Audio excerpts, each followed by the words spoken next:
Hey, welcome to another Minisode on the photo department. Today, I'm drinking Squirt Ruby Red Grapefruit Edition, which admittedly doesn't taste super different than normal Squirt, but it's red. It's a little sweeter. It's good. I like it. I saw it at Safeway and immediately bought it because I impulse buy things all the time: cameras, food, Everlane, clothing. I'm wearing an Everlane cashmere sweater thing today. It's not mine. I kind of stole it, but I didn't steal it. It just doesn't belong to me. It was purchased from Everlane. Anyway, the owner will be getting this back at some point, if they're nice. This minisode, I want to talk about a really cool lens, a vintage lens that I picked up for $0 a couple months ago that I've been really, really happy with.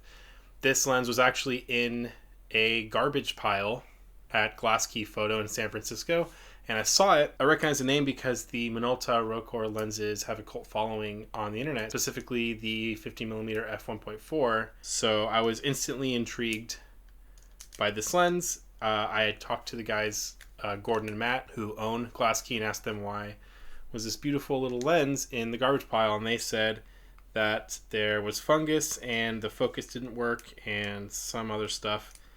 And I said, well, can I buy it? And they said, you can have it. So I took it home, I took it apart and cleaned it out. These lenses are notorious for being able to be taken apart really easily. I cleaned all the lens elements. I put a little bit of lube in here to make sure it's back to being smooth. It's not 100% perfect because I do not know how to fix lenses, but I think I did a pretty good job because I put it back together and it's great. It's all clear, fungus is all gone. The glass is in really great condition, and yeah, it's a handsome looking lens. I like this chrome nose it's got on it. I got an adapter on Amazon. I got this adapter for, I want to say, $9. It was very cheap. This is made by Photocy. They make a lot of adapters, and they're pretty damn good. This one fits really snugly. It also fits really snug on my X Pro 2.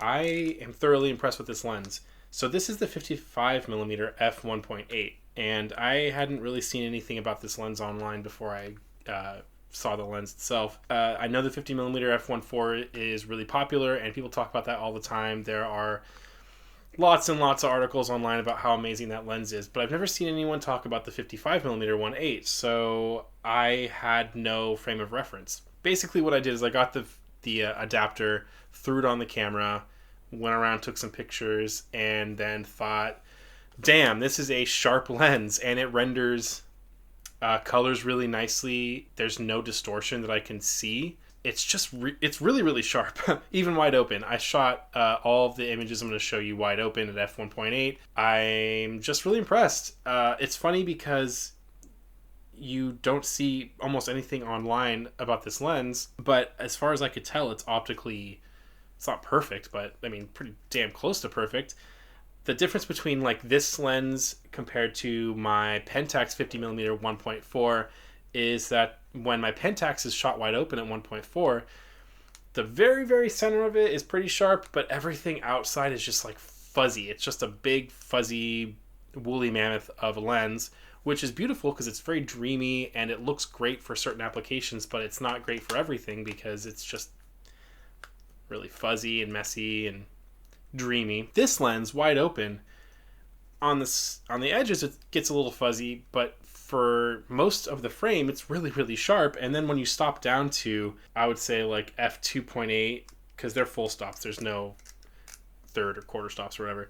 So as soon as you stop down 2.8, any fuzziness or distortion or vignetting or anything is completely gone. And then at f8, it's just the sharp. It's too sharp, I would say. I love this lens. It's fantastic. I paid $0 for it, but you can get them between like $50 and $80 online. Most of the ones I've seen on eBay are like really cheap. I'd say around $50. which is super cheap for a 55mm lens with a fast aperture like 1.8. Yeah, it's really attractive to get a 1.2 or 1.4 because they're super fast and the depth of field is like that. But honestly, a 1.8, they're not priced crazy like the 1.4 or 1.2s are, so you can get a really fast, really nice lens for super cheap. So this is a great lens. I keep this in my kit now all the time because if I want a nice manual focus lens for portraits or lifestyle or whatever, it's just a really sharp lens that I can count on to be sharp across most of the frame. So yeah, that's that lens. Here are some photo examples. Thank you guys for watching, and I will see you soon. Goodbye.